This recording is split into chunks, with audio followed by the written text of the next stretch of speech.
Ricochet is a totally new concept in digital marketing, and it's so simple. Here's the way it works. Brands are now becoming publishers. Brands are now sharing content with followers. We can provide some of the content for brands to share and give them something extra, which is that whenever they share our content, their advertising will appear around that content that they share. And it's so simple. They identify the content that they'd like to share. We make them a link that binds their advertising creative to that content, and then they can share that link in any one of their own media channels, and anyone who clicks on that link will see their advertising surrounding the article. Obviously, it sounds really unique, but how is it different from the traditional advertising online? Great question. In the traditional advertising model online, a brand buys our content in order to reach our audience. Here, the content reaches the audience through the brand. So the brand's audience is exposed to the content. Brands are now building up big audiences. This is a way to put quality, professionally produced New York Times Company content in front of those audiences. So it's their audience, not our audience. And I mean, you've always been on the cutting edge of Twitter and social media. How is this going to play into kind of the way this it's not a campaign, but how it runs, how long it's going to be on Twitter? Is it monitor that aspect of the story and the branding? And yeah, absolutely. So the way we're selling this is that it's for a specific period of time. The link will always invoke their advertising. So a brand can buy it for, right now we're doing monthly time periods. But in theory, over time, as this product evolves, it'll be anything from a day to a year. Those links will be good. So that's how we're selling it. And in terms of the business side of things, can you talk a little bit more about the business strategy and how it'll come back to you guys in terms of revenue and advertising? Well, so the revenue side, the revenue side to us is we're charging a fixed amount of money for links for a duration. The payoff to the brands, though, happens in a number of different ways. First of all, they generate advertising for the links that they share. One of the problems we set out to solve with this is we saw brands sharing our content in all kinds of ways on Facebook and Twitter.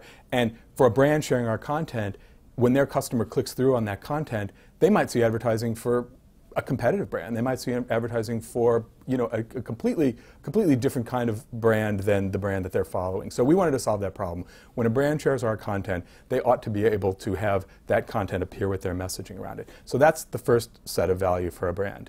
The other two very important ways that this brings value to brands are, first, they need to engage these audiences. They now have built up fans. They now have built up followers.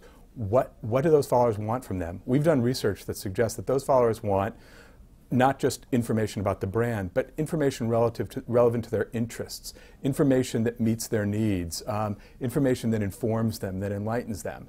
Brands are now producing their own content, but brands can only satisfy so much with their own content. This gives brands a great way to supplement that, engage with those audiences, see likes go up, see comments go up, see retweets go up, and that's where the second way brands get value. And then finally, if brands start to really master these social channels, they can make some of this content go viral and get beyond their followers and fans and address whole new audiences, and then we think actually convert some of those new audiences into followers and into fans.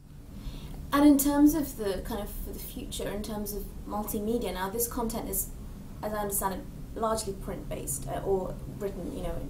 Do you see anything for multimedia? Because that's so much part of what online is about now. Absolutely, absolutely. So now we're starting with a variety of different templates, but we do expect in the near term to be able to target different kinds of multimedia formats with this advertising.